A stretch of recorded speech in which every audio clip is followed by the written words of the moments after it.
C'est une Ça revient. logique de service additionnel et d'enrichir l'expérience de leurs clients D'accord. sur leur site.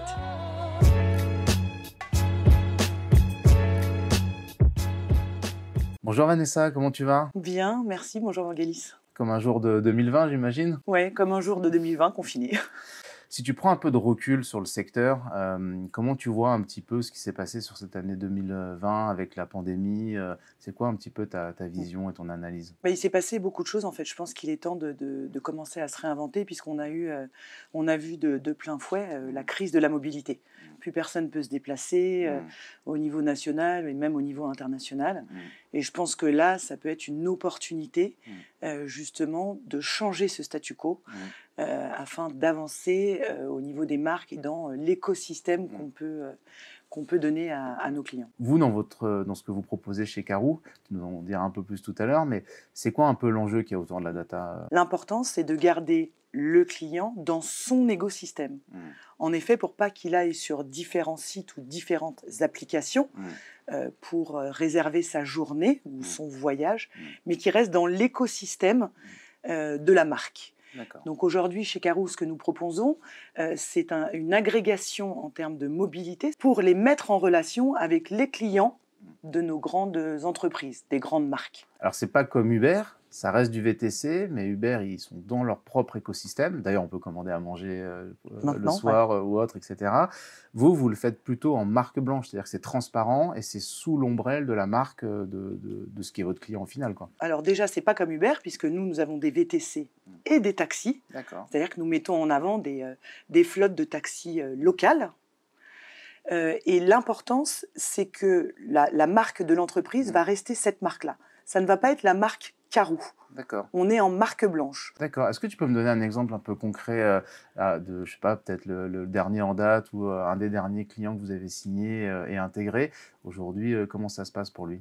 Alors aujourd'hui, nous avons signé une des dernières signatures, c'est Trendline. D'accord. Donc lorsque vous allez sur le site de Trendline pour pouvoir réserver un billet de train, vous pouvez, sous ce même site de Trendline, réserver un taxi ou un VTC pour vous rendre à la gare ou pour vous rendre en ville lorsque vous êtes arrivé à la gare de destination. D'accord. Nous avons par exemple également signé un contrat, un grand partenariat avec Apart City. D'accord. Ça restera sous la marque Apart City. Et c'est quoi votre business model alors? Alors aujourd'hui, nous ne prenons pas de commission sur les taxis ou les VTC. Donc c'est extrêmement important pour eux. Nous appliquons un fee sur la course qui est donc payable par le client final. Est-ce qu'il y a des petits faisceaux faibles? Alors, Boris nous en avait un petit peu parlé lors du Global Lodging Forum, mais qu'est-ce que vous avez vraiment observé comme tendance sur la mobilité pendant cette période inédite qu'on a vécue? Alors, il y a deux tendances. La première tendance, c'est qu'il y a de plus en plus de grandes entreprises nationales et internationales qui nous appellent pour intégrer cette offre additionnelle dans leur offre globale de mobilité. C'est un peu une logique de conciergerie pour eux? C'est une logique de service additionnel et d'enrichir l'expérience de leurs clients sur leur site.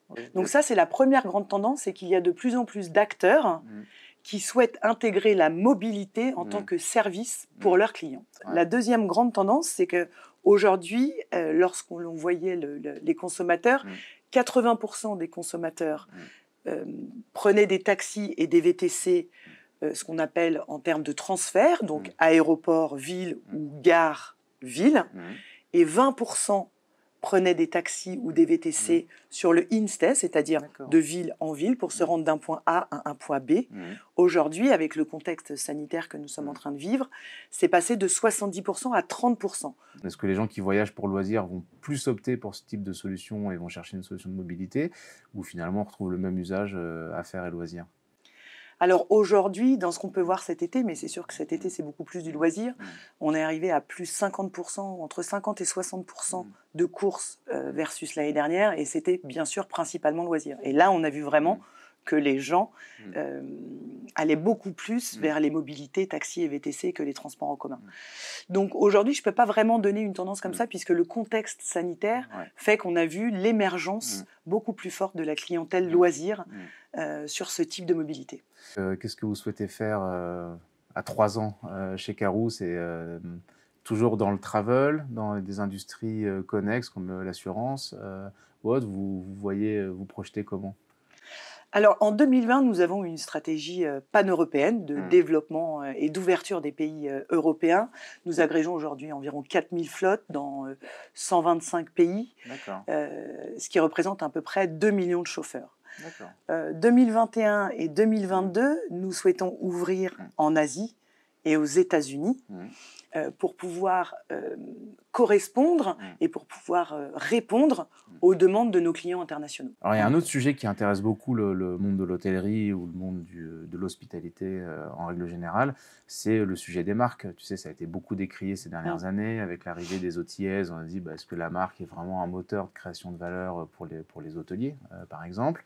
Dans un moment où il faut redonner de la profondeur et de la valeur à une marque, on a un momentum pour changer ce statu quo que tu évoquais au début, non? Oui, je pense qu'aujourd'hui, c'est une grande opportunité. Les marques, aujourd'hui, ont cette capacité de pouvoir intégrer des services additionnels pour garder les clients dans leur écosystème, pour les rendre de plus en plus fidèles tout au long de leur journée. Donc, je pense que c'est une action, une stratégie qui doit se mettre en place justement pour redorer également les marques auprès des consommateurs. C'est extrêmement important. Est-ce qu'il y a d'autres services un peu B2B que vous avez à l'esprit ou c'est encore confidentiel? Aujourd'hui, c'est vraiment notre cœur de métier, les taxis, les VTC. Pourquoi? Parce qu'on veut avoir un maillage non pas seulement dans les grandes villes, mais également au niveau de la province dans chaque pays, pour pouvoir aider les flottes locales à avoir une visibilité à travers notre place de marché et pour pouvoir également aider les consommateurs des grandes marques à pouvoir accéder à une offre de mobilité au-delà des grandes villes, également dans des moyennes villes ou dans des plus petites villes. Donc ça, c'est vraiment notre cœur de métier. Également, on commence à intégrer les mototaxis. Et de plus en plus de véhicules électriques. Parce que là, la demande est de plus en plus importante. C'est en croissance. Aujourd'hui, par exemple, le véhicule électrique représente, dans la part de marché que nous avons au niveau des courses, entre 15 et 20% quand même.